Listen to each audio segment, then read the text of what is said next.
Welcome back to the Weekly Manga Podcast. This is the podcast where we talk about all of your favorite ongoing Japanese manga. This week is the week of endings. We have 3 big manga endings. First of all, Don't Toy With Me, Miss Nagatoro published its final chapter this week. So did Karakai Jouzu no Moto Takagi-san, which marks the 3rd series of endings for Yamamoto Soichiro. And finally, Boys Abyss, a personal favorite of mine these past few years, also had its final chapter this week.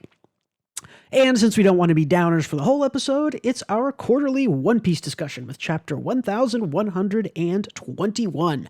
Stick around for all those discussions and deep dives, manga news, and more coming right up.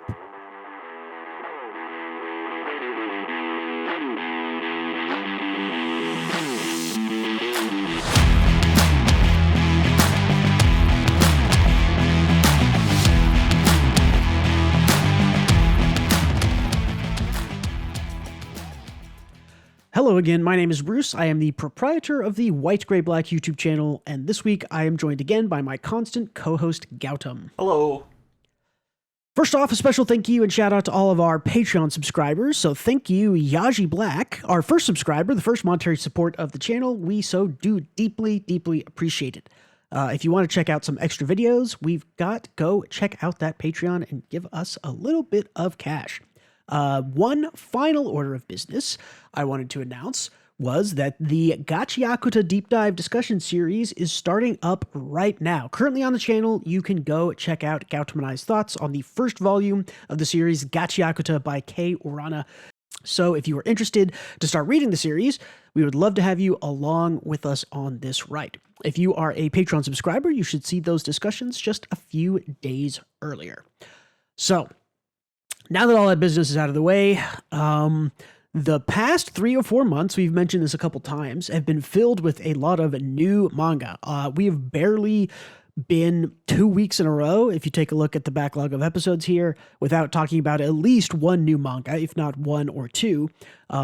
So it only makes sense that all those new series were showing up to fill some upcoming empty slots. So let's talk about the series that have ended. Let's start with Karakai, Jouzu no Moto Takagi-san, chapter 314, the final chapter. This is by Yamamoto Soichiro and mainly by Inaba Mifumi. Soichiro is the original creator of Takagi-san, and Inaba is the current author of this series. Yeah, and this is a like a sequel series where they're adults and they have a daughter that was running in parallel with Takagi, like the main series. And there is a third series that is also currently running, also by these two. That's a short also run, primarily, though. I think. So I think that one's pretty much is done. Is it over too. already? Yeah, I think it has like 1 or 2 chapters left.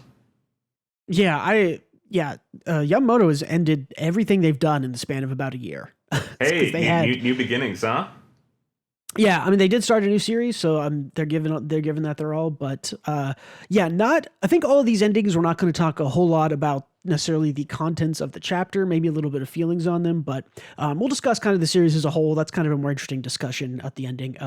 This was another cute chapter of Moto Takagi-san. Had a little bit more kind of like lovey-dovey preciousness in it, I guess, but I don't know. I don't know how else you kind of end something that's very slice of life, event of the week thing like that. You just end it with, and they keep living their lives. And that should be satisfying enough for the audience because that's kind of what you've been seeing the whole time. Exactly. Yep. Honestly, with this one, like I like the series. It's fun, it's cute, but there's not really much meat on the bone for ending discussion because it is just another chapter of Takagi Moto. And it was a good one. Pretty much. Yeah. It was a good one, but I wouldn't say it's like some extraordinary ending, nor should it be. It was solid enough, and it was a fun series. Yep, I agree. Let's go a little bit more into kind of overall thoughts. I think Moto Takagi-san, I think this is superior to the original Takagi-san. I don't think that's a hot take. I think most people are kind of like, if you're just looking for cute stuff that's, saccharine, I guess is the word I would use.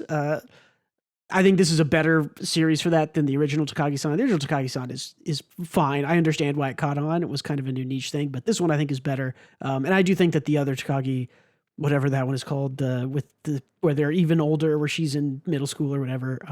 Also slightly better than the original, but yeah, I mean, this series was great. You could hop in and out anytime. I liked reading it. It was fun. I think it's one of these things that benefits from the original existing, though. I like it better too, but the daughter is this perfect combination of like having the impulse to be like a witty, like teasing people like Takagi is, but having the same disposition as her dad, who is a blundering oaf. Dumb as I was about to say, dumb as her dad and wants to tease people like her mom. Yeah. So it's like a like you rolled incorrectly when you made this kid, and it's all the better for it. I think she's like the standout character in this series. Oh yeah, for sure. Yeah. So ultimately, I agree. It's a better series. I enjoy it a lot. It's interesting. I'm gonna make a bold comparison here. From something that you said, it is better for the original existing. So then would you say that Moto Takagi is sort of like the Full Metal Alchemist Brotherhood to the original Full Metal Alchemist anime? It's better because the original existed? That's a tough one, because I would say you could argue that Brotherhood is better because the manga existed. In the same way, right? But it's like, but mostly a joke comparison. But generally, no, but it's fucked up. It's fucked up. I wish, like, Brotherhood's like the perfect anime. It just needs you to watch like 15 episodes of old FMA as homework for it to be the perfect anime. And that puts it's kind of the same here, right? It's like it's a fucked up discourse, because it puts an asterisk on it being perfect. It's like, it's so fucking good. It just didn't animate like a lot of the beginning stuff because it assumed you already have watched it. You would see it. Yeah. I think it's the same for this though, right? Like, I think that if you jump right into this one, it's fun, it's cute, it's whatever.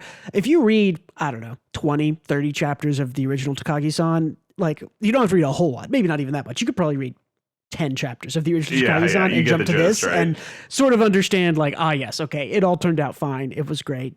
They did have a crush on each other. Perfect. So, yeah, I mean, I don't know. Takagi-san, I'll miss it. Like I said, it was a super easy thing to just see a chapter, hop in, 10 pages, very cute, very easy. Bro, no problems here. I think the series, like Takagi, I don't think it's not one of those anime that gets talked about by people in the world, but I do see it plastered on Honda Civics driving around the city. So there has to be something. There has to be like some appeal where people don't talk about it but love it anyway. So let's go. Okay. A quick conspiracy. I just developed a conspiracy theory in the past 20 seconds. Is this funded by the Japanese government to try to get people to have more kids? And has that funding fallen off? And that's why Yamamoto Soichiro is ending all of their manga. I think you're onto something, bro. I think that might be it. I think I think this is in collaboration with Honda Civics to also sell more Honda Civics and Honda. I mean, more families, more Civics, right? Yeah, exactly. I think we're connecting a lot of interesting stuff. Honda Civic, here. Toyota Camry, the Japanese government, Yamamoto Soichiro, Takagi-san. There's a connection here that needs to be investigated. Yeah, this ending is deeper than we thought. We really need to get into the nitty gritty of it. Absolutely. All right. I think that's it for Takagi-san. Let's move on to one with maybe a little bit more discussion. Both of us read this. It was the final chapter 154 of Don't Toy With Me, Miss Nagatoro by Nanashi. Last chapter was good. It was fine. There is planned for there to be, I believe, like a epilogue chapter when the volume releases, which is pretty soon. I think in like 2 or 3 weeks here. So there might be like a little bit more. Maybe we'll revisit it. Maybe we won't. But I do think that I guess the chapter left me wanting that epilogue a little bit more. Yeah. So I know we said we wouldn't get into the nitty gritty of it, but I think we should for this one. At the very least, because it's like, I think as an overall, Nagatoro is one of like the best romance manga I've read. It's just really good. Mm-hmm. It does like a lot of things super well. I think their relationship is cute and expands like really well, and it really develops from like the first chapter where it just feels like bullying. But yeah, no. All in all, a good series that you should probably read through. That last chapter was pretty cringe. I felt. Yeah. I like. I don't know if this is just me being pedantic and not using my escapism properly, but like, dude, they just went up there. Like, for context, listeners, the teacher asked, like, who wants to give a graduation speech? And he, like, the main character raised his hand. Senpai raised his hand. And he's like, I do, which is a little odd that they decide on who speaks that way. But putting that aside, he goes up and gives a speech. Nagatoro gives a speech first. And she's like, it's a very personal speech about her and her relationship with Senpai. And then Senpai goes up and also gives does the same thing. And and everyone's clapping and all that stuff. And if you remove the context that they're giving a graduation speech, that is a cute ending. But within the context of the graduation speech they are giving, as an audience member in that auditorium, I'd be like, what the fuck are you talking about right now? Like, this is... Yeah, well, and I get it. It's one of those weird things where it's like, if it was just like a voiceover from each of the characters happening during a graduation speech, you know, and with someone else saying those words, it works just as well. They don't have to go up there and talk about like, I'm so glad that I came out of my shell because a younger girl bullied me for months and now we're dating. I mean, cool, like, thanks everybody, bye, I'm graduating. We, the audience, know that. You don't have to like make a public speech, a graduation speech that should be for everyone else. So much about you and your back and forth flirting, right? It's just like a really awkward, I guess, tool to deliver that, like, the characters' feelings. I feel like it would have been better if it was just like the two of them in the art classroom, like the last few pages were, you know? Yeah, it was. I that was a minor issue for me. It did kind of feel a little, I don't know, slow or maybe padded in the middle. But for me, it's not even that big of an issue. Like, this series is like an A series, and the last chapter was like a B. Like, it's just sort of like not as good as the best parts of the series, but it certainly wasn't terrible. I just didn't really like the last like couple of pages, which were just kind of like, which were just the two of them. They kind of walk, and then she sits down and he draws her. And it's sort of like, I get that we're coming full circle, but those pages felt they really lacked impact for me. There was no real like... Those are the only pages I did like, but for what it's worth, I think like if they had just had the last chapter be fully in the classroom and reflecting on like their school life, it would have had impact for you. You know what I mean? Like, I don't know. It just, the full circle moment felt like an afterthought after this like graduation speech stuff, which was a little weird. Exactly. Yeah. I think that's exactly what it is that it was a weird kind of like, if it ended with, you know, Senpai on stage giving his speech, pouring his heart out, doing that, and the final thing was, you know, telling Nagatoro he loves her or whatever, you know, something like that. It's like, okay, that's sort of like a big fantastical finish. Maybe it's a little awkward that they're doing it in front of everybody, but you know, a public confession is a type of thing. But they didn't fully lean into that. And then they just kind of like do like it isn't even like a confession. I mean, the confession stuff's already happened, obviously. Yeah, it wasn't like a confession is a thing, but I don't think your high school graduation speech is the medium for it. It's just a weird thing to do. Yeah.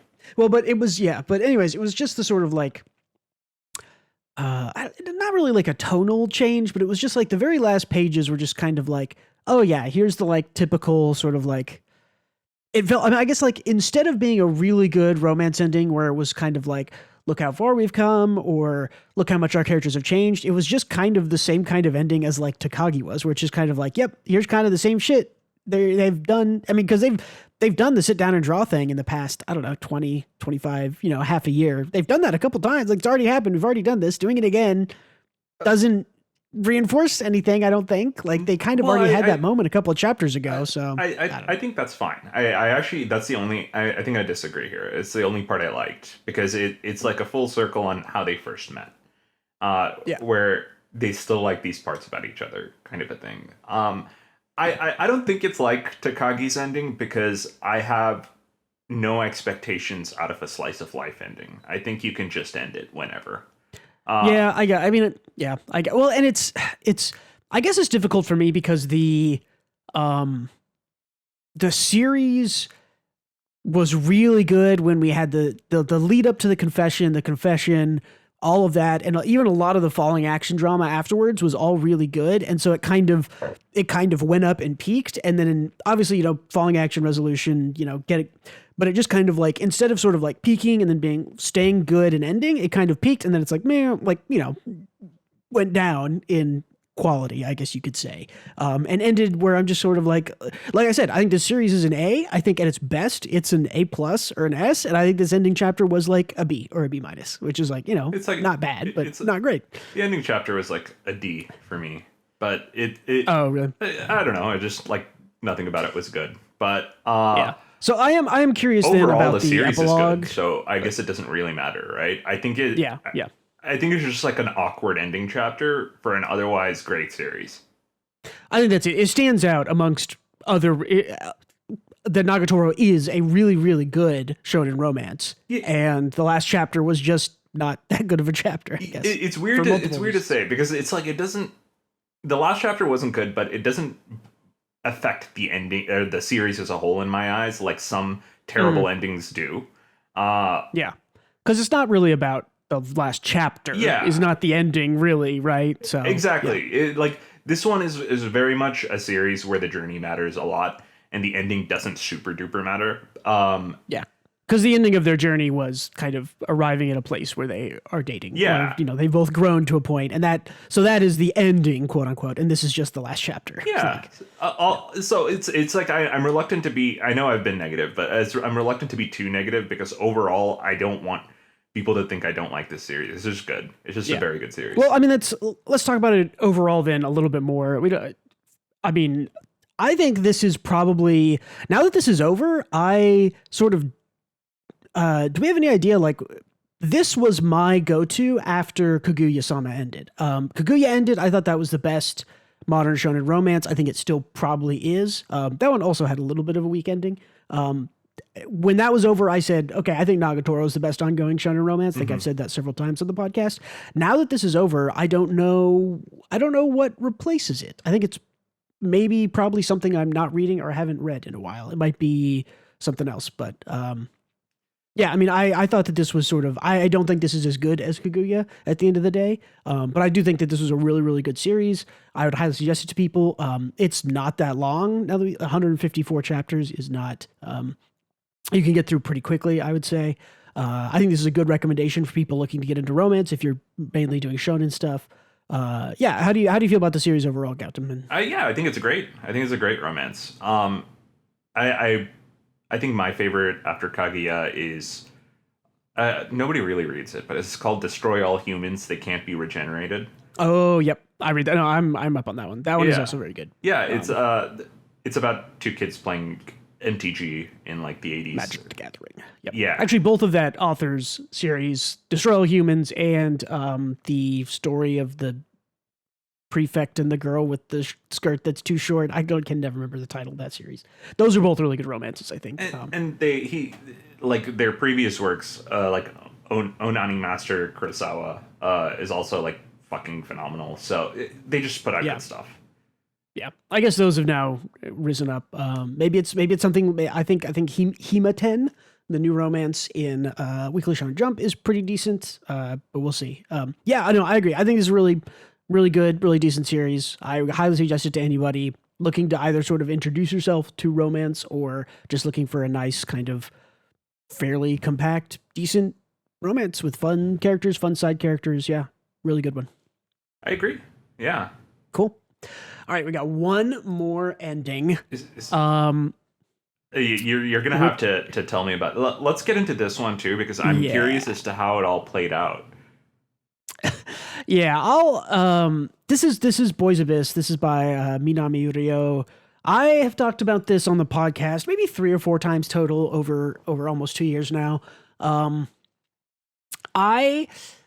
have to preface this with sort of how I felt about the series before the final, I don't know, volume, essentially, like maybe 8 chapters. And Gautam will back me up, is that normally what I have said is that it is essentially sort of a roller coaster of drama, and the fun part of it is that it's so wild and insane, and everyone is awful, and everyone is depressing, and I smile when I talk about it because I thought it was interesting and fun, and that if you just sort of read what the plot is, you would be like, this is fucking insane. But the actual writing in it and the character stuff, I mean, especially the character stuff in it, I think is really strong. I think Minami Rio is just a hell of a writer. They chose to write this thing, which was kind of misery porn, but misery porn to such a severe degree, and not really violence or anything like that. Mostly just like everyone's life in this is fucked up in ways that you would never wish upon your worst enemy. But they were able to execute it in a way that I thought was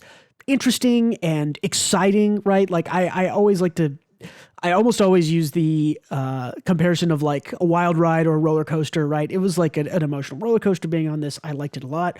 I think that the last couple of chapters, and specifically this final chapter, I think that they were, I'll be a little harsh on this. I think they were dog shit. I think they were bad. So I think that what they went down? were not great. Yeah, what happened? Well, that's the thing, is that nothing went down and nothing was resolved. So I thought you said his pedophile teacher was going to go kill his mom. That was going to happen at one point. They backed away from that. They like, okay, so the final arc is weird. They like, so there's the original girl, who is like she's an idol. She was an idol. She was the original girl who showed up at the very start of the series and was like, let's go kill ourselves. That obviously didn't happen. Lots of other stuff happened. She comes back at the end. We learn her backstory, which I thought was really good, where one of the earthquakes like killed her parents, because they were waiting in the house for her to come home. She then gets like guilt tripped by her uncle. I mean, like if it's an earthquake, you can just like walk outside. Okay, it's fine. No. Her parents dying in the earthquake is like not the worst part of her backstory. That's like easily like, oh yeah, that's normal. She meets one of her uncles who like adopts her and is like, you're gonna come with me. And her uncle, it like forcibly guilt trips her, is like, you're the reason your parents are dead. Like literally just says that to her over and over again for years. It's like, you should die because you killed your parents. They were waiting for you and you told them you were going to come home. You left your backpack at home. It's your fault. Like that. And so she's like traumatized by that. If you didn't cause that tectonic activity, they would have still been alive. Okay. Yeah. Or something. But anyways, this all kind of leads up to, this girl comes back, is kidnapped by the teacher pedophile. Okay. The main character is like, you're not going to kill her. If you kill her, I'll kill myself, and everyone will know that it's your fault and all this other stuff. Anyways, it all kind of resolves with them. Like the final arc of this whole wild thing is them going to find this girl's uncle, and the intention is to like, I guess, torture him or kill him, or the intent is to kill him, right? The main character wants to stab him to death to make the girl feel better. I guess I don't really because know. Of the guilt tripping. He is because of the guilt tripping. Yes, okay, correct. Got it. Because and it thematically does make sense, because there's a lot of basically everybody in the story is fucked up because of their parents. There's like every single person in this, when you get their backstory, it's basically like, wow, your parents were fucked up and now you are too. Which is kind of the idea of the abyss, the boys' abyss being the town or your parents, or I don't know, something like that. Anyways, they find this guy, they invite him, they like drive him out into the middle of nowhere. This is like all in the last like 2 chapters. The main character stabs him, doesn't kill him. The girl shows up and is like, don't do that, don't kill him. Let's just commit suicide together, because that's what we plan to do. And then this final chapter skips around, and it's like, it's the main character. He goes back to his mother who was in the hospital. She wakes up. They tell each other they hate each other, and then they leave. And his mom is like, I'm going to read the author's book. And the author died from cancer beside her, who we thought maybe was the main character's dad, but he isn't. Or maybe he is. The mom says she hates her kid.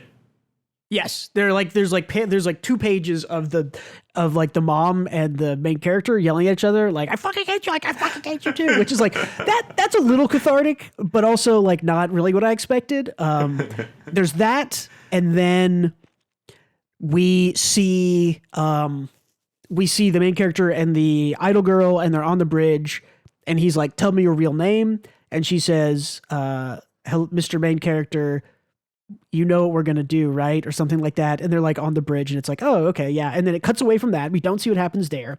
And then the very final scene in the story is, we cut to the ex-anorexic girl and Gen, who was a character who cross-dressed and killed the main character's father when he was like 9, and who was protected by their mom. And he like went away for hiding. And so the ex-anorexic girl and Gen, again, I'm smiling talking about it. They just sort of like, they go and they're like, oh, we're going to go to a graveyard to pay tribute to someone. And it doesn't show us who it is, I don't think. And then we just see this panel and it ends. So it's just like everything was left kind of open-ended. Like there was no true resolution. You can assume some things, but also like it just didn't work because it wasn't like that doesn't. I don't know. Like nothing got explained. Like no character resolution. Nothing got explained. Yeah. What happened to the pedophile teacher? She just get away with everything. She didn't have a resolution really. Like I don't know. She didn't. I don't remember. Like nothing she did was impactful. If she did get a resolution, but she's out here kidnapping and like trying to kill people and stuff, and also being she hit the mom with her car. That's the reason the mom's in the hospital is because the teacher hit her with a car like 100 chapters ago. That's insane. So like presumably the main character just killed himself. I think you're supposed to assume that is the ending. I think again, I think that's probably my biggest issue. I think we can throw away all of these sort of other weird nebulous endings. The main crux of this whole series has been the main character and this girl, and kind of coincidentally, I guess, all of these other characters in their sort of debates with, I just want to kill myself. Can I do it, please? And everyone's saying, no, don't do it. I'll help you. And to get to the point where maybe the main character is finally getting what he wants, along with the person who initially asked him to like commit joint suicide with him, which was like this is like the very start of the series, like maybe chapter 1 or chapter 1 and 2 or something. To like getting to that point and not following through and either telling us, no, they didn't, that, you know, this series is about freeing yourself from suicidal ideation and, you know, and growing past this thing and escaping from your parents who have abused you, as they both, right? Like, because the ending could have been, oh, the mom and the main character told each other they hated each other. They're never going to see each other again. They're leaving. He's escaped his abuser. They stabbed the guy, although he doesn't die. They stabbed the uncle of the idol girl. She's escaped him. They tell him like never see her again, run away, whatever. So these two people have escaped their abusers.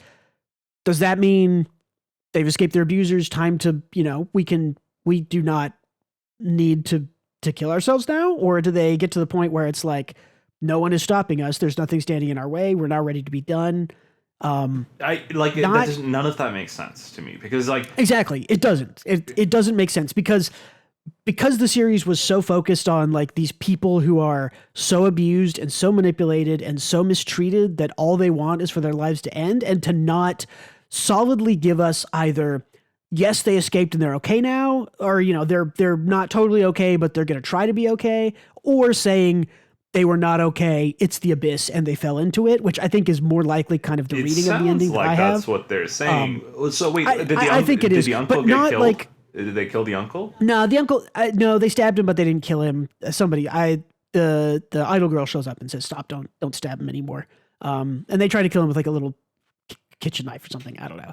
I just think that again, like, because the characters are so strong and you sort of exactly why they feel like they feel, not giving us the window or the resolution into here's how it really ends, because in something like this, an ending is really important because like more important than most things because of all the suicide in it. I'm gonna have to remember to put a warning on the front of this and be like, hey, we talk about suicide a lot because we're talking about Boys Abyss. Because I mentioned another series a couple weeks ago, which is like I sold my life for 10,000 yen or whatever, where the reason I didn't like that series was essentially a guy is like, oh, we'll like, sell you a year of your life for $100, and he sells off like all of his years left except for 3 days, and then lives 3 days, falls in love with a girl. And you would think the end of that series would be something like, and they learned that, his life is worth a lot because he met somebody and it was awesome, and now he wants his life back and he's going to go ask for it back. Instead, in that series, they just say, okay, time to die now. And I thought that was stupid. And in this one, it's kind of the same thing, except instead of making a choice, they just don't make a choice. Like, because the series is so filled with this idea of I am abused and broken and in an abyss, that the only way to escape it is through death, is through suicide. Not either giving us the idea that this is a tragedy and the only escape these people could find were suicide and saying that is how this ends, which I think is, again, more likely to read, but not fully committing to it. I think it loses a lot of impact. Or saying, there is a way out. If you escape your abusers, you can get out of the abyss by distancing yourself from the people who made you the way that you are. Like, I think that's another way that it could be. It just loses impact because it doesn't actually follow through. Like, it doesn't tell us, here's what we're trying to say about these tragic people's lives. It just says, kind of left up in the air, decide for yourself. And like, I think it is a disservice to, I'm going to get serious here for a minute. I think it is a disservice to human life to write a story so intricately entwined with suicide and leave the ending as decide for yourself. You really need to say, I think you really have to decide when you're writing something like this, either they do commit suicide and that's bad and a tragedy and you should see it as that, or they choose not to and that's seen as a good thing. I don't think and I don't think the series necessarily glorifies suicide. I certainly don't think it does, but I think that in not sort of committing itself to one of these messages and leaving it up in the air, like you can't say it seemingly does glorify suicide, because the ending is just that all of their abusers are fine and they get away with it, and the 2 kids kill themselves. Like, it just seems like that's the moral of the story based on what you told me, but well, I mean, I guess the only thing is that it does not actually directly tell us that they killed themselves. It leaves it a little up to interpretation, but putting them on a bridge is all but saying it, right? How else can you read that? Yeah. So, I mean, so that's, I will always caveat recommending this series. I think this is an incredibly well-written series. I think the character stuff in here, I think it is a wild ride from start to finish. I think if you are not, if you do not have suicidal ideation, if you are very happy with where you are, if you are fine, if you're ready for a kind of melodrama, tragic, almost Shakespearean-like story, I think Boys Abyss is excellent. I did not like the last arc of the last chapter. I do not like that it did not commit. Maybe there's more. I don't think there's going to be more postscript to this.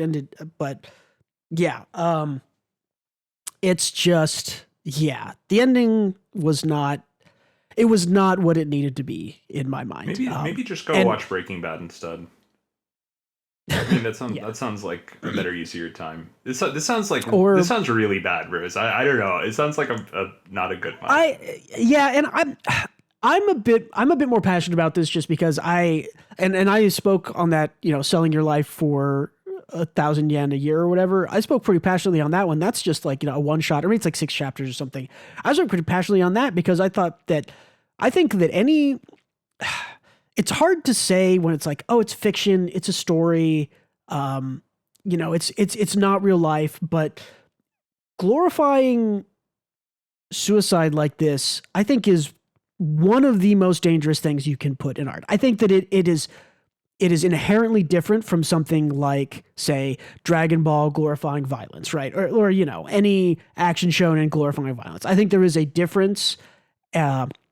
There's a difference there in spectacle, in right, like Boys Abyss is a very real story, right? There is no fantasy in this.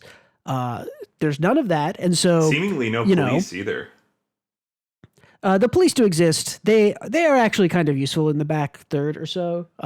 They do some good. They try to do some good stuff. There's just everyone lies to them, so they're kind of kneecapped. But yeah, I just think that if you're going to talk about suicide and I think that this is. I think there's a potential for this being sort of a cultural difference between Japan and the West. I know that Japan. I don't know exactly what it is or how to talk about it, but I know that the idea of suicide in Japan is viewed a little bit differently than it is here in the West. But I just think that if you're going to tie your main characters to suicide, you have to either say, like I said, yes, they did it and it's tragic and you shouldn't do it because you're not in as bad a place, or you say, no, they didn't, they found help. Because if you're reading this and you have suicidal ideations and you get to the end, this is bad. Like, yeah, I cannot stress to you. It sounds like an incredibly nihilistic ending where it says, yeah, you can't escape your fate. Well, and I think it's okay if they had fully followed through on these people in this situation can't escape their fate, but some people did, because the anorexic girl and Gen do escape the abyss in the end, right? There are some people in this story who do escape it, but because they aren't contrasted fully against the main character and the idol girl. Like, it's just like, if you have suicidal ideations, do not read the series, because I think that you'll get to the end and you will either be, best case, still confused. Worst case, you'll think that it's what you should do. And I think that's not, I think that's very, very bad. So yeah, I'm passionate about this. I did not like the ending of the series. Again, if you do not have suicidal ideation, you want kind of a weird roller coaster drama, melodrama, Shakespearean tragedy type thing, I think this is a good read. But yeah, the last chapter did not do it for me. Yeah, I mean, rant over. It sounds like it ended where all of the bad people kind of get away with it, and all of the good people are on the edge of a bridge by the ending. So okay, I think most of the bad people end up stabbed in the hospital, dead. The only one who really gets away with it, I guess, is the pedophile teacher. Yeah, with her prodigious teaching career still but intact. Everyone knows. Okay, well, I mean, in the story, everyone knows that she is one, and she's like on house arrest with her parents. So it isn't like she's like, no one knows and she just got away with it. It's like, she's ostracized or whatever. But yeah, so I don't know. I mean, again, strong feelings about that one. I would advise people to avoid it. Maybe I'll give it a reread in a year or two. Maybe it makes a little bit more sense. Reading the last arc week to week maybe tainted the way I viewed it, but it definitely just didn't do it for me. No, that's just bizarre. It's just bizarre to hear. Yeah, I'm kind of. It's fun to hear what a shit show that ended up being. Yeah, that was a full 7-minute tirade for me. So hey, if you read Boys Abyss, I want to hear your thoughts on it, because it is one of those things that I think you can be very personally involved with. Suicidal ideation is a thing that I had for a time, which I have been over for many, many years. So it is not, and I do think that, it's, again, I think that it is directly dangerous to not, I don't know, to leave things so up in the air, but yeah. Yeah. So bizarre. That's Boys Abyss. That one's over. So none of the endings this week, unfortunately, were very good. They were all sort of okay to potentially disastrous. I thought Takagi was fine. Takagi was fine. Yeah. Nagatoro was mediocre, and this one potentially very bad. It sounds bad. And yeah, I don't know. I also thought Nagatoro was bad, but overall the series is good. So it's like, I'm in a good mood for it. Again, we're interested on your thoughts. Tell us what you think about these series. Tell us what you think about their last chapters. We were a little down on most of them. So yeah, I know. Let us know. The Negative Nancy episode. It's okay though. Well, luckily for all of the viewers and watchers, it is not a Negative Nancy episode anymore, because it's time for our quarterly One Piece discussion. God, I love it. I love it. I'm so happy to talk about this. What a killer chapter. This is chapter 1121, which has a sick ass name, or at least we're unfortunately reading the TCP scans. We have to record this before Sunday. The Ebb and Flow of the Ages. Yeah, what a sick fucking chapter, dude. I think it's just like the perfect culmination of where we are. It feels like it. I love these set the stakes one more time for everyone kind of chapters, where it's it's been a long journey. One Piece has been going on for a while. It's always nice to have someone come out and tell everyone what the goal of the series is. just reestablish it with the audience, and that's what the chapter did. Yeah, realign what has always been true. Yeah. So this feels. I guess let's just go through what happens real quick, and we can stop and talk about and talk about the stuff as it happens. We open, of course, everyone is still fighting. We have Luffy and everyone fighting against who's the spider guy? Saturn? Elder Saturn, I think. Saturn, yeah. But we still, I think the last time we talked, it was maybe we were like 3 or 4 chapters into Vegapunk's monologue. Vegapunk is still monologuing, by the way. Yeah. This is potentially, how many chapters has this broadcast been? People are going to go back and look like a million, billion. I think we're at least 10. I think we're maybe close to 12 or 14 chapters maybe of this Vegapunk monologue, which is fine because it's revealing a great monologue. Lots of stuff. I also love how Oda did the monologue because it's like, normally it's kind of dry to just hear someone expositioning and monologuing, but it wasn't, because it's relevant and interesting, but 2 is like a lot of stuff is happening in the background of these monologue panels, like all of the action, tons of action. Yeah. There's all the characters have kind of goals outside and they're kind of listening along with it, and you get reactions from all of like the old characters. Like, this is the benefit of having such a established world, is that you can just utilize it in moments like these. You can just show a panel of Shirahoshi, who we haven't seen in, I don't know, 150 chapters. Yeah, since Reverie. We saw her at Reverie very briefly, and then before that it was 400 chapters before that or something. Yeah. But, I do think that a lot of people that have issues with like, oh my God, he's still monologuing. I think on a reread, if you're not reading this again, like we've been reading it over 3 months, essentially 3 or 4 months, on a reread, you're going to be through this in like it's like his monologue took an hour for me to read. I would argue, and it's going to be great. Stop having a baby attention span, maybe. Yeah, also that. Yeah. So Vegapunk here says something interesting. He says, a day of awakening is coming where all the pressing secrets of the Void Century will be uncovered. And there is visual storytelling alongside the monologue, the broadcast here, where he says, we know the weapons technology, and it shows Shirahoshi, like I mentioned, that sank the world's continents, and we're shown, I think that's Vivi, right? Yeah. Is still in use. And then we are shown, what is this? This is the Cloud Kingdom. Skypiea.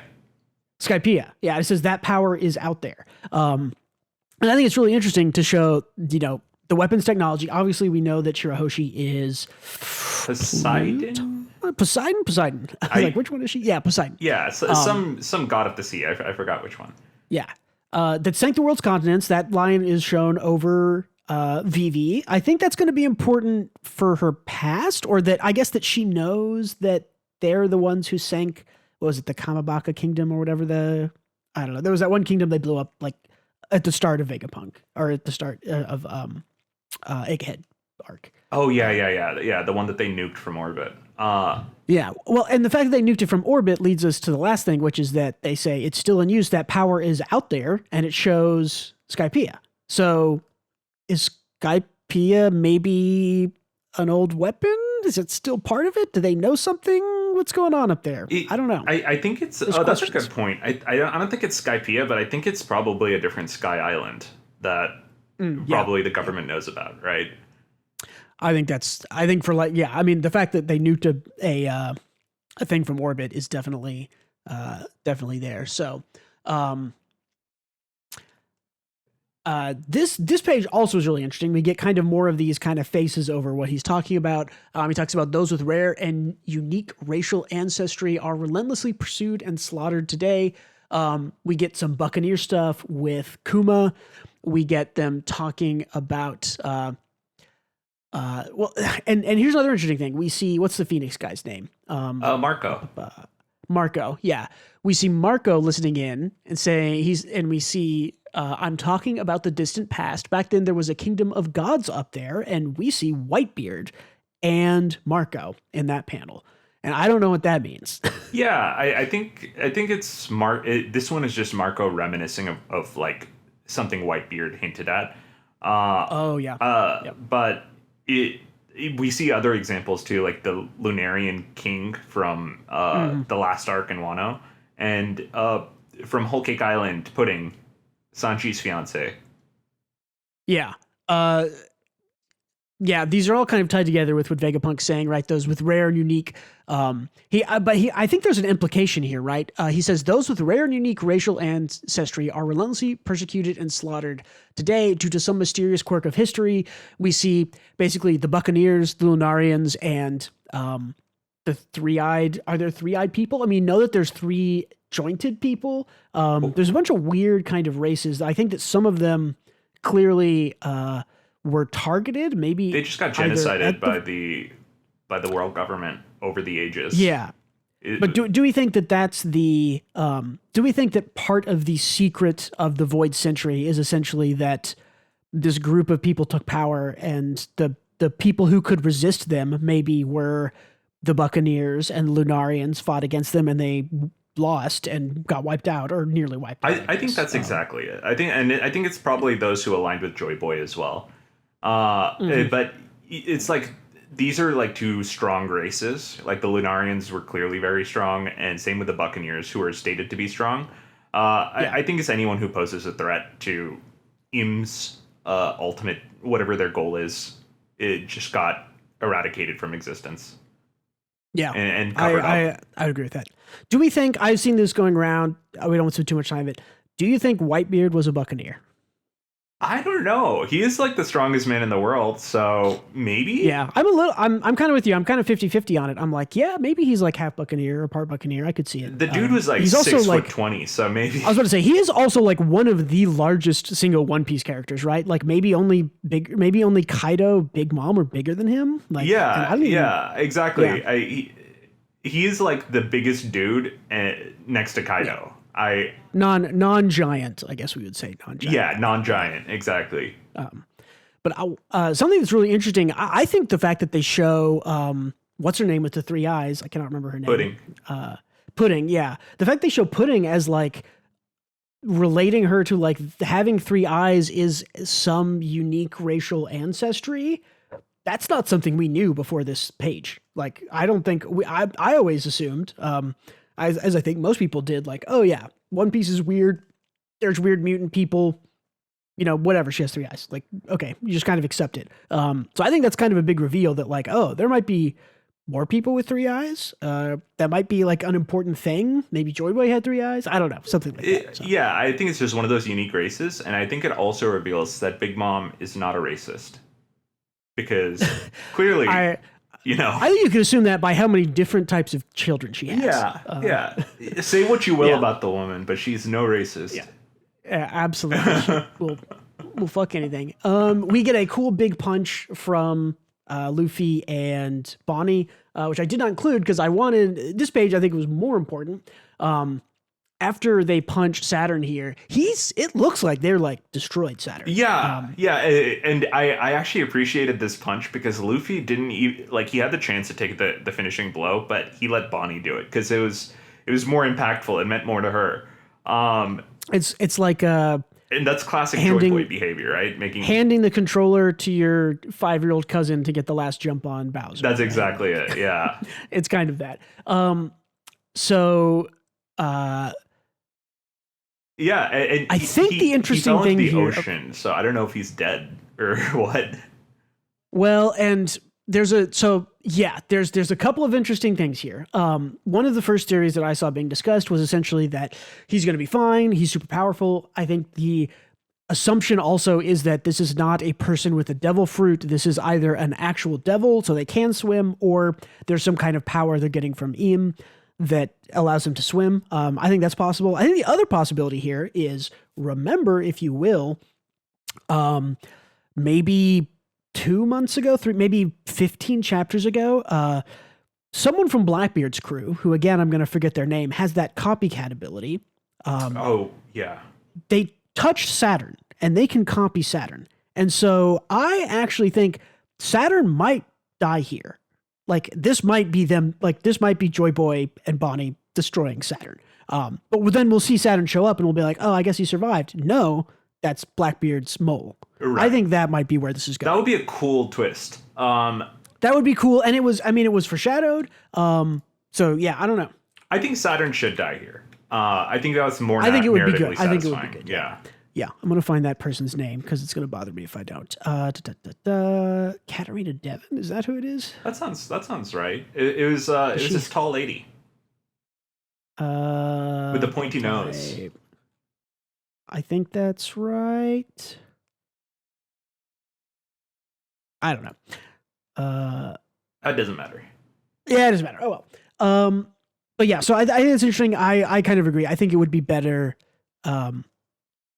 It was set up. It would be interesting. I think it's good to give the Straw Hats kind of a little bit of a win as they escape here. I think killing Saturn shows. Oh, this is a huge win. Yeah.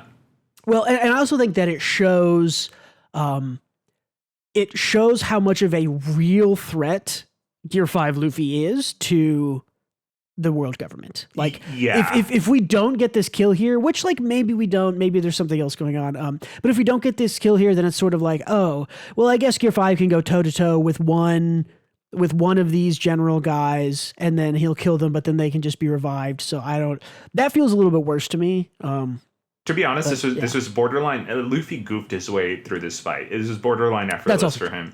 I love it. That's also true. He was not super challenged most of the way. He was also trying to like protect a bunch of people and get things away and be distracting and show things to Bonnie. And yeah, so maybe this is definitely not Gear 5 Luffy Joy Boy at maximum power, but no, you're right. He's like definitely a threat. The fact that he breezed his way through like one of the final bosses of the game, right? Like, yeah, absolutely. Yeah. And I know that when all of the, well, it was cool a couple months ago, right? Because when Saturn shows up and then he like summons all of the other, what are they called? The elders.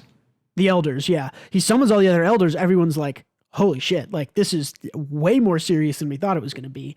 And I do think that, well, and here's the other thing is that we know that people talk about the Egghead incident as something really big. I don't think the broadcast is the Egghead incident. I think the Egghead incident might be a demon elder showed up from the world government and a pirate killed him. Like, yeah, I think that might be the thing, right? And all the Marines on the island like saw all of this, so I don't know how it doesn't. Yeah, other Marines, other pirates, potentially the robot is broadcasting. Like, yeah, maybe this is like broadcast to everyone. Like, this might be the thing that everyone sees, where it's like the world government tried to take down a pirate, they summoned a demon elder, and the pirate fucking won. So, like, basically soloed him. It would be bizarre to me if Vegapunk doesn't have recording on his island, right?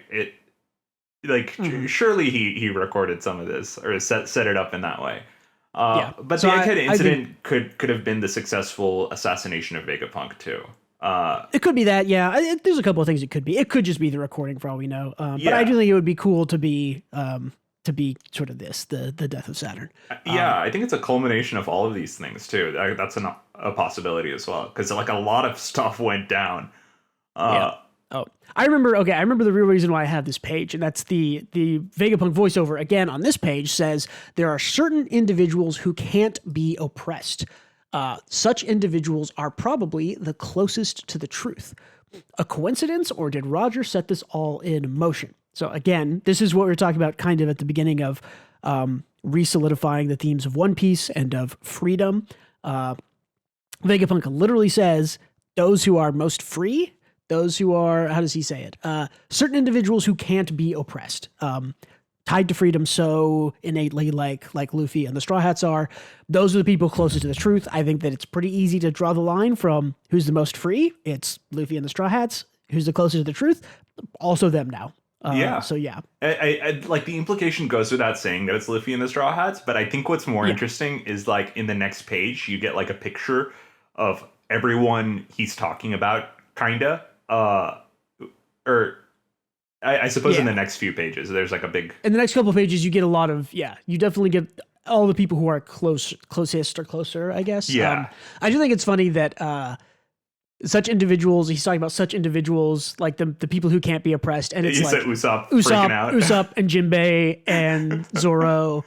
It's good that it just like, it shows the Straw Hats there. But it's also funny that it's like, at the moment, he's like, praising them. Usopp's like, we're gonna die. We're gonna fall and die. Someone save us. These people are the closest to the truth in the world, and it's Usopp being a goofball. Yeah, so. I love it.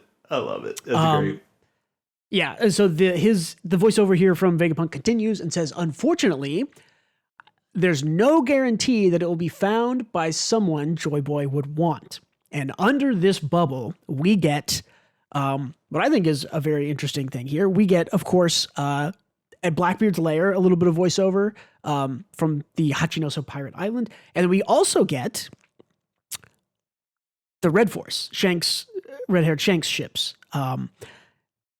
And I don't know if I fully subscribe to the Shanks is a bad guy. Shanks is a final boss. I don't. That doesn't appear to be true. Oh, I don't think Shanks is a bad guy. I think he is the final. He is one of the final. He is competition, is what he is. Yeah, I think we see a fight. I think we see a fight between Luffy and Shanks. Is what I'm saying. But I don't think he's like a bad person. He does know more about like the Void Century than we, the audience, thinks he does, though, because he's in. I think so, yeah. I think and people like to bring this up a lot every time Shanks comes up. He had, like a meeting with the Gorosei. I like to bring that up.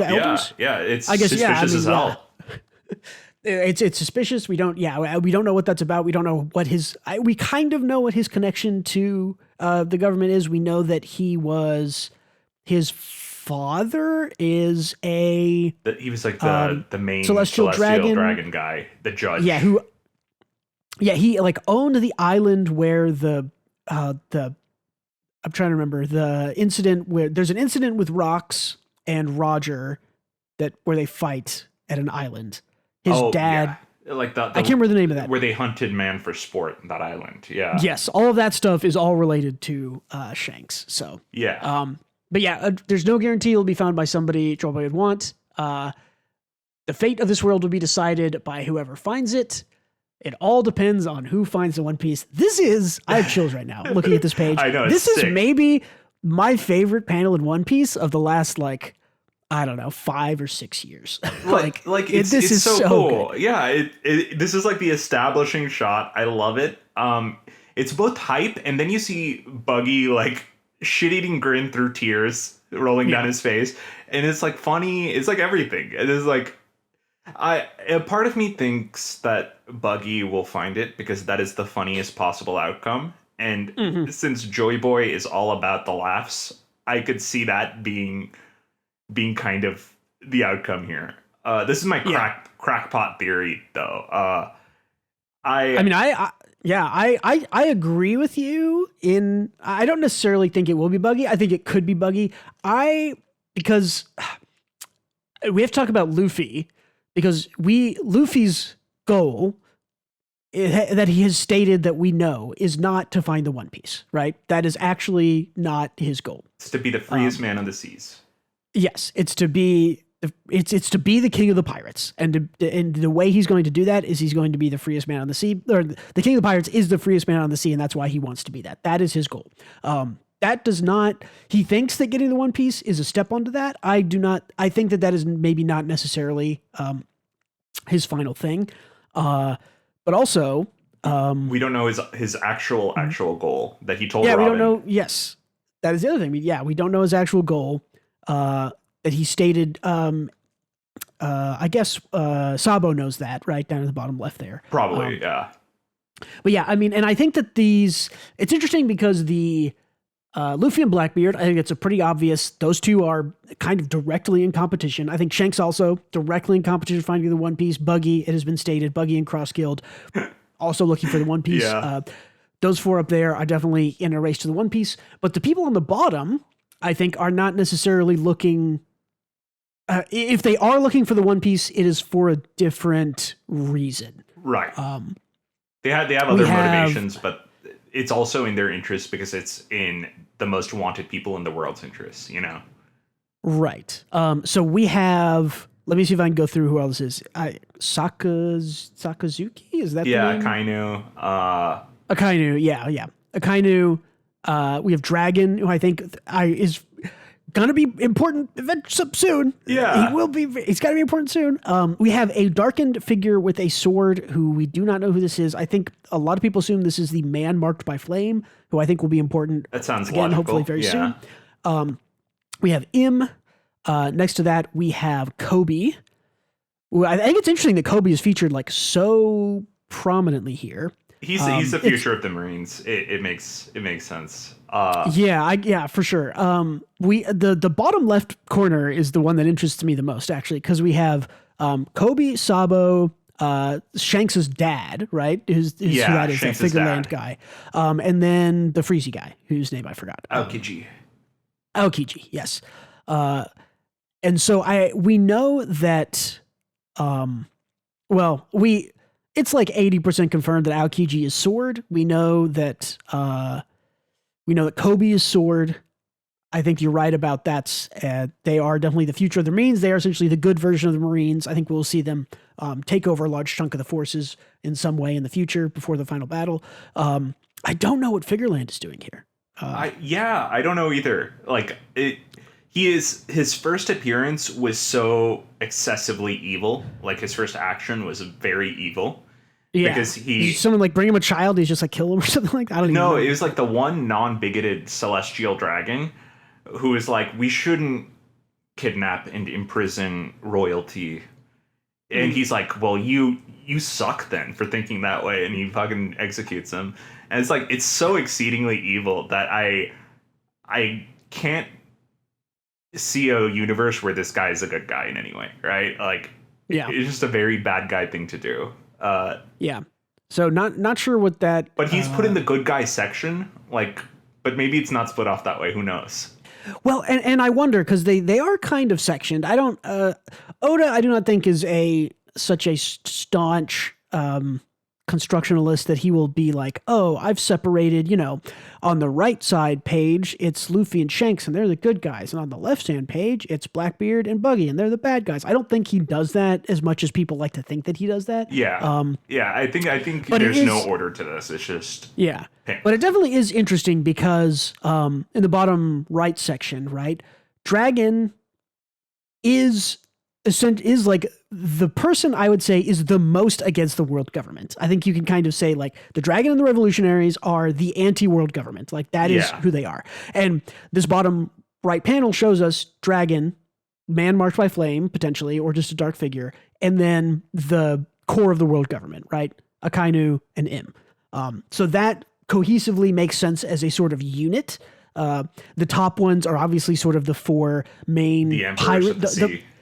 Top four are the Embers of the Sea. They're all pirates. They're all chasing the One Piece. So then this bottom left box is kind of like, okay, this is Kobe, the future of the pirates, Sabo, who's also revolutionary, future of the revolutionaries, and then Aokiji and Figureland. Yeah, I don't know how there's these no order fit to together. I don't know how these fit together. If there was an order to it, Sabo would be next to Dragon, right? So there's no constructional order to it, but it's still interesting to see like Figureland up here, because I don't know what to expect of that guy. We haven't seen him much.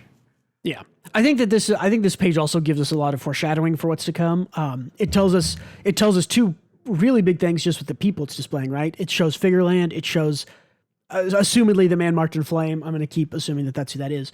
We knew the man marked in flame was important. Now we know that Figureland is important and potentially tied together. We know that Aokiji is maybe more important than we thought. He was always important. Just because he was always important, but I think, the fact that he shows up on this page is like, would I have put him in the like how many characters? I think so. As one of the 12 most important One Piece characters. I don't know if I would have. Yeah, he just has a lot going on, right? Like he's always. Yeah. He always got his fingers in someone's stew at some point. Well, here's a wild theory I came up with 5 seconds ago. Because we know that Kobe is Sword. We're like 80% sure that Aokiji is Sword. Yeah. What if everyone in the bottom left is Sword or Sword related? It wouldn't make sense. What if Figureland is Sword? It wouldn't make sense. Right? No, because Sabo's definitely not. It just wouldn't. Yeah. Well, Sabo I guess would be sort of like. Also a good guy inside. We're trying to find patterns where there are none. It's just an impossibility for Sabo to work with the world government in any capacity whatsoever.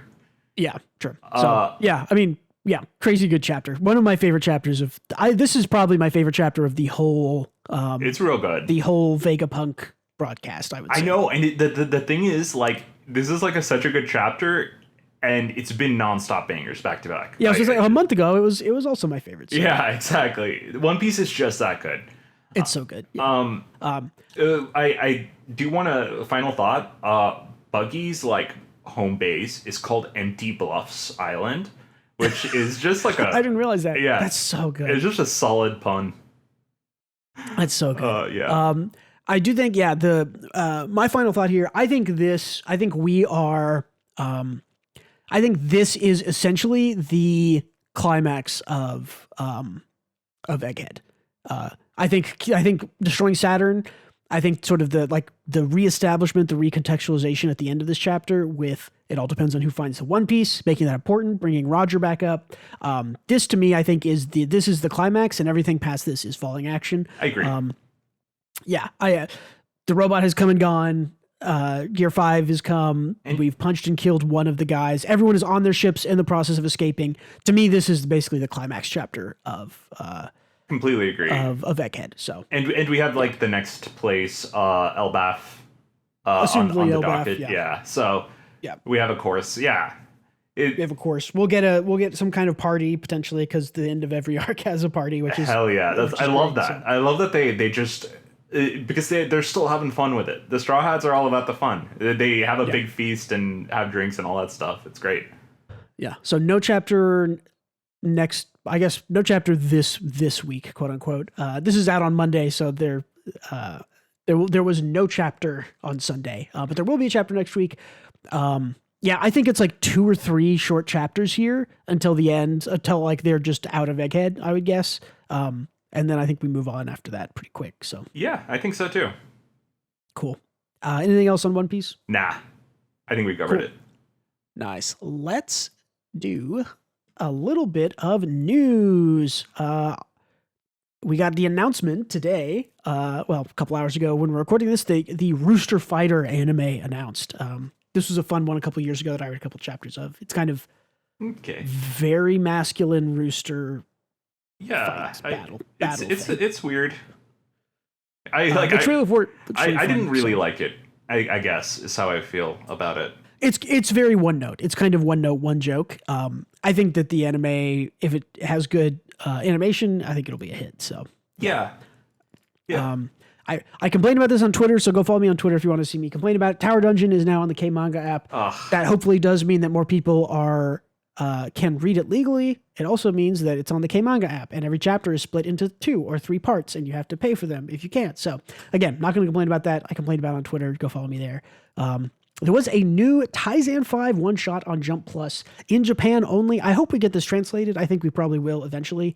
But yeah, Taizan 5 of Takagi's Original Sin fame and whatever that other one was that wasn't very good. Ichinose Family's Deadly Sins, yeah. Yep, there you go. I'm glad you're here on this podcast, because if not, it would just be me going, I forgot the name of it. What is the name of that okay. thing? Trying to that one's really not worth it's not worth remembering. It's very low impact. It burnt some goodwill for me.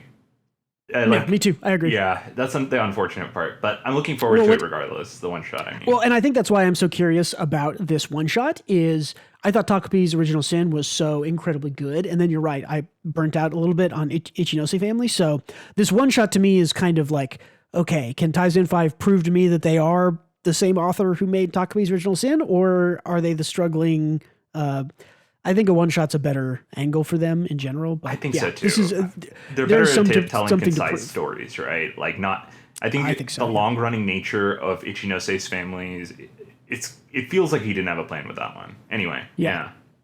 Cool. So Boichi, who is the author of Dr. Stone, author of Dr. Stone, publishing a new one shot called Childhood's Endo. I saw a little bit of talk about this potentially being a light novel or a short story or something. I couldn't find too much info on it, but it's always good. Boichi, I think, is one of the best working artists. It's fucking phenomenal art, so I'm looking forward to it. Yeah, super amazing. My Hero Academia, which when you are listening to this ends in 6 days, we'll have multiple announcements on that last published chapter. It was, quote, multiple projects and events in that same Jump magazine. So that will be Sunday, August 4th. That will be the final chapter of My Hero Academia. What do you think, Gautam? Is it spinoffs? Is Hori just going to go, I'm going to take a month break and come back with year 2 and do it again? I have no idea. I think probably spin-offs. The thing is, like, I liked Vigilantes a lot.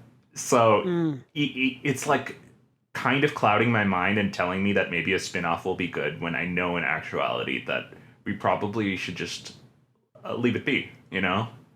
Yeah, I do think that Jump is not going to let this go unmilked. Those udders will not be unmilked. My Hero Academia will live on forever.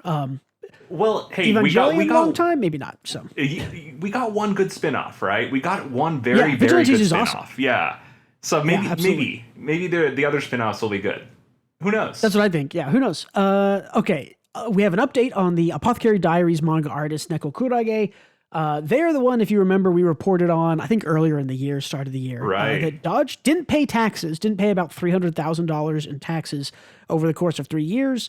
They got charged. They had paid those taxes back. The announced sort of punishment here is that they got a 10-month sentence being served over 3 years probation. So basically, as long as they don't avoid taxes again in the next 3 years, they will have served their 10-month sentence, this is kind of what I assumed, right? Yeah. It's tax evasion. They paid it back already.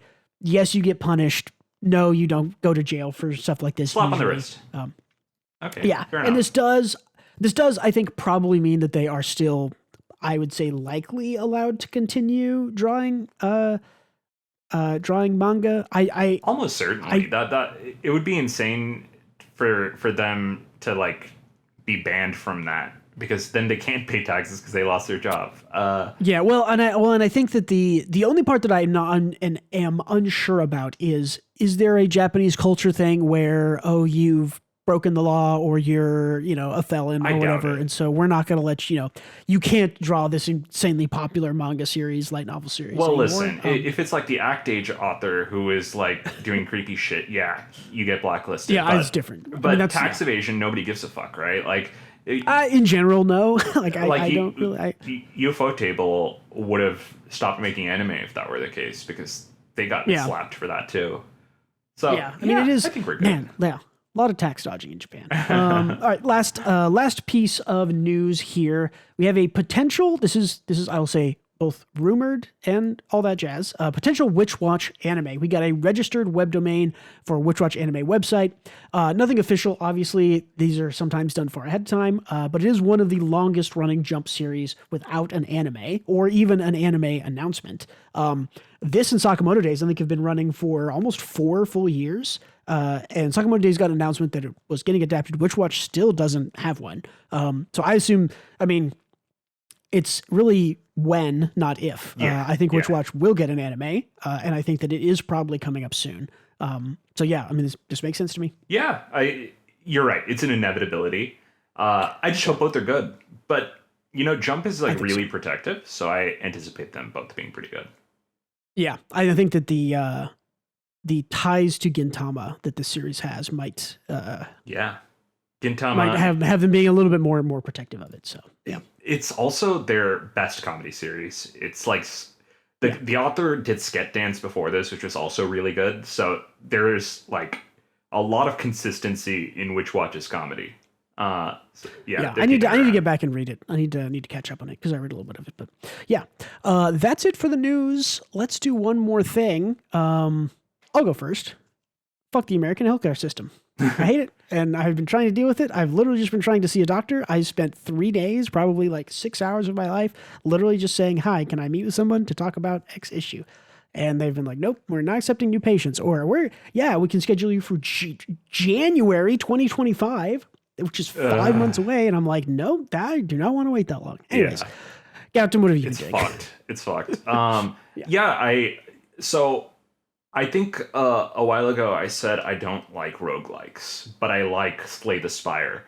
It turns out I was wrong. I love roguelikes because I liked them. I played every roguelike since then. Like Gungeon, Dead Cells, all that stuff. I loved all of them. And I'm like, I was just like wholly incorrect about me not liking roguelikes. It's just, they're awesome. Mm-hmm.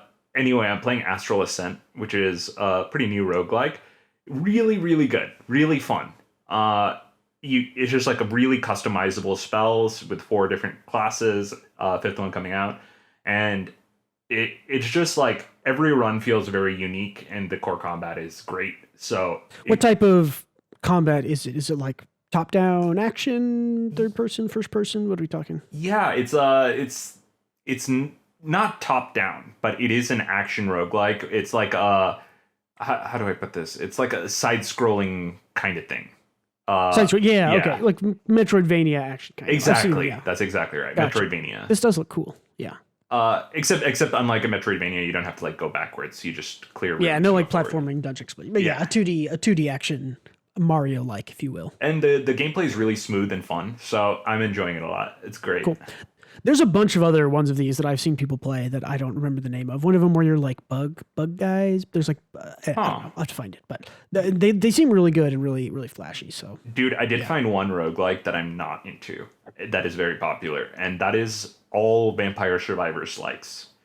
I can't get into it. Oh, really? Yeah, I don't like them. I actually, now that I think about it, that should have been my one more thing. Is I played the League of Legends Vampire Survivor like. Oh, is that a thing they have now? Yeah, they released it like a week or so ago. It's pretty good. Oh, it's not perfect, but like it's free, and I played it. I kind of like progressed almost all the way through, and was kind of like, okay, I need to play like 20 more games, which I don't really want to do. But yeah, I mean, for a free game mode, it's pretty decent. I think if they keep up with it, it'll be good. They historically have not kept up with these little game modes, so I hear Riot's League of Legends like RPG is also very good. I hate to give them this, but Riot just makes good games. I mean, they have the money. They have the money. If they didn't make good games, I would be scared because they have the money to make good games. So yeah, I've heard basically every game that they've made is good. I need to talk to my brother because he plays Legends of Runeterra religiously, and I've like never touched the game. So it's hard to give Riot credit because of their shady business practices, but I appreciate that they tried to make games even though like without looking at the cost, like how much they'll rake in, because like they do a lot of like they dip into like every genre a little bit and try out a game in that universe. Well, and to be honest, if you compare their business practices, I think that their business practices when they were coming up 10 years ago were like, yeah, people would look at it and be like, this is not great. Or, 5 or 6 years ago. If you look at them now, I'd be like, yeah, they're not the best, but they're far from the worst business practices. Like, selling skins, like you can still earn points, you can still, still get rewards. They still have free game modes and rotating game modes. So, like their business practices are far from the worst. I just hate complimenting Riot because of like their internal, like in company stuff. It's like it feels really weird praising them in any way, given how shitty the C team was back then. Yeah, but also Arcane Season 2 coming up. Yeah, true. For that. So, cool. Anything else, Skeleton, this week, or are we good? No, we're good. Let's head out of here. Cool. Let's get out of here. Thank you again for listening or watching, everyone. Don't forget to leave us feedback, comments, upvote, thumbs up, all that positive feedback. Check out Twitter and Patreon, linked in the description. Please come join our Gachiakuta read through. I think that you will really enjoy that. If you are into the series or if you haven't read it, read it along with us. Thank you for being with us yet again this week. Thanks. See you later. And don't forget to read more manga.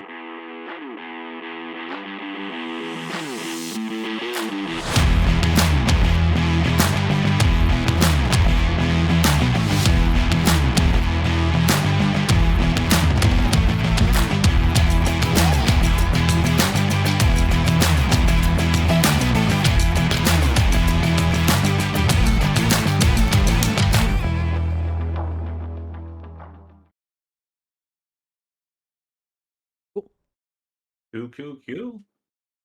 Audio.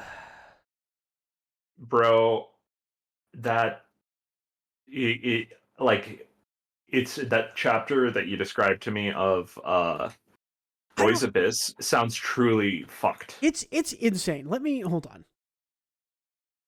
That sounds fucked.